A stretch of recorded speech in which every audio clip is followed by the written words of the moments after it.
It's easy to define action taking. It's when we do whatever we need to do to get a job done. Today, however, we are going to be talking about something called action faking, which is a little more complex and kind of the opposite of taking true action.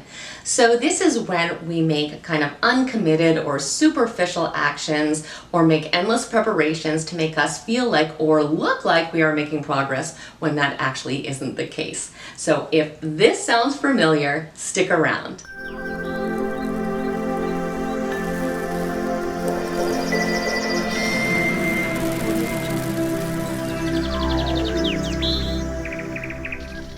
Welcome back. My name's Nina and I'm a life coach that specializes in personal development. Here at this channel we talk all about our emotional well-being, understanding our own psychology, and leading our best life possible. So if you aren't already a subscriber, please take a moment and become one. We definitely want you to stay connected. So today we're going to do three important things. Firstly, we're going to talk about what action faking really is, why we might engage in this behavior, and lastly, we're going to talk about the stages of true meaningful change and what we need to do to take action towards the path that we actually want to be on. Although I've been aware of this concept for quite some time, I hadn't actually heard the term action faking until I read a book by MJ DeMarco. Now, he defines action faking as any action, task, or to-do that isn't found within the critical path. So it could be trivial busy work, it could be reading book after book about a particular topic, it could be buying tons of athletic wear instead of actually exercising, it could be constantly telling everyone about your new non-existent business without actually taking steps to create it, or it could be just doing all the fun parts of the process only and putting off everything that is going to take solid action, sacrifice, or consistent effort. What makes action faking problematic is that it makes us feel like we are going in the right direction without making real progress, so it never leads us to where we want to actually go. Now, I can think of numerous occasions in my life where I have done this without being consciously aware of it, and certainly I see other people do it as well. So why do we do this? Why would we participate in action faking when we could actually just get things done? Well, the first reason might be that we feel like we don't know what we are doing or that the real goal is unobtainable. So in this case, we simply just do not believe in ourselves enough. We don't think that we can actually do this, or we are a perfectionist and we are secretly worrying that we're not going to get everything just right, so that actually causes a lot of anxiety. The second reason is that we may want to impress other people and make it look like we are making great achievements. So in this case, we are looking for that external validation. We are trying to show off and make it look like we are doing something fantastic. We could also be trying to, in some way, build our own self-esteem. The third thing can be that we want to get other people off our back that are pressuring us to make progress. So the problem here is that it's clearly something that somebody else values, but we do not. So we are trying to make it appear like we are working towards something that's really not that important to us.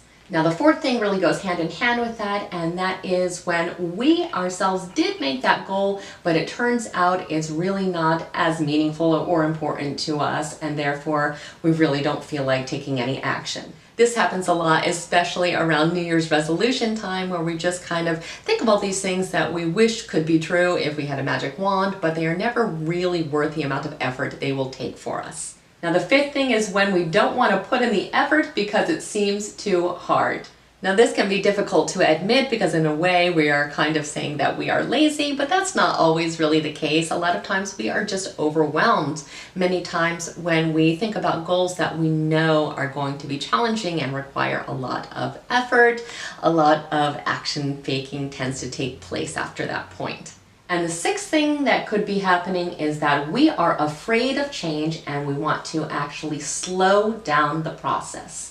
So it oftentimes does not matter to our body whether or not the change itself is negative or positive. It will have the same physiological reaction, which can be anxiety or fear or stress. And that is because the body does not like change. It resists change very much. It wants us to keep doing the same thing exactly every single day if possible. So when we are feeling these symptoms, oftentimes that does make us want to slow down that change. And actually, many times, several of these factors can be co-occurring at the same time. So we firstly have to be honest with ourselves when we notice action faking, and then we have to take a look at really why it is happening for us. So we can kind of go through these possibilities and think about if one or several of these things are happening for us, and if this is not what's happening for us, we can get to the root of what actually is happening. It's important that we learn to change this behavior, because when we action fake, we can create the illusion that we're going forward. So that can seem a lot easier than actually putting in the work, but ultimately it gets us nowhere. A lot of times, however, having that simple awareness that we are doing it can spring us into action.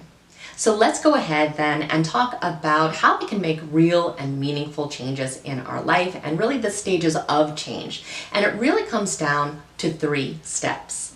Now, the first stage is contemplation. This is where we are going over everything. We are determining the why. We might make a list of the reasons that this goal could be important to us. We might go over the different risks and rewards that are associated with this, or go over the pros and cons. We also need to determine whether or not this goal is meaningful enough to us. Will this make significant change in our life? That is so important, because if it turns out that it's not that meaningful, there's no way we are actually going to stay the course. We also have to figure out whether or not there are going to be obstacles in the way, and begin to think of ways that we can learn to kind of work around them.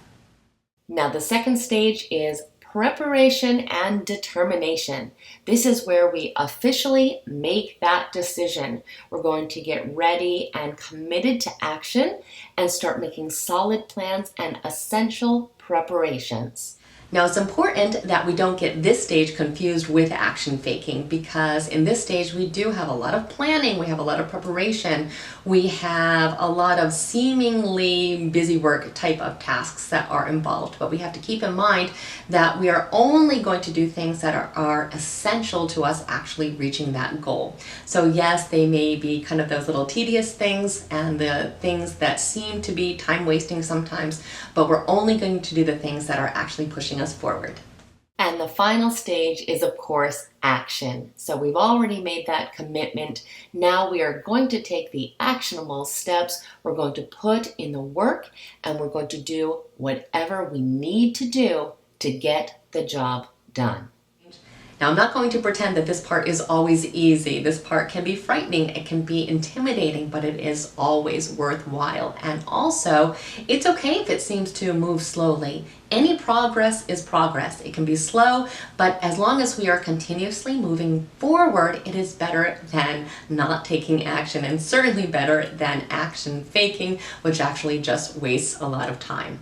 Now, those are our 3 essential steps. However, with any change that we make in our life, we will have to participate in maintenance. We don't just get to a level and then we can forget about it. We have to continuously put out some degree of effort to make sure we are either maintaining what we have or continuing to progress. So, for example, if our goal was weight loss and we engaged in lots of healthy eating and exercise for several months, and then we get to our target weight and then we just kind of stop what we are doing and gain all our weight back, that wouldn't make any sense at all. We have to make sure that we are still staying on top of the things that matter to us, and it's not going to be nearly as difficult to maintain something than it was to actually achieve something. So we just want to make sure that we don't just kind of throw everything in the garbage once we have hit the platform we want. We want to always remember that it will take some degree of effort. I also want to say that so many times in our life we really feel that change isn't possible, which is why we either don't try or we do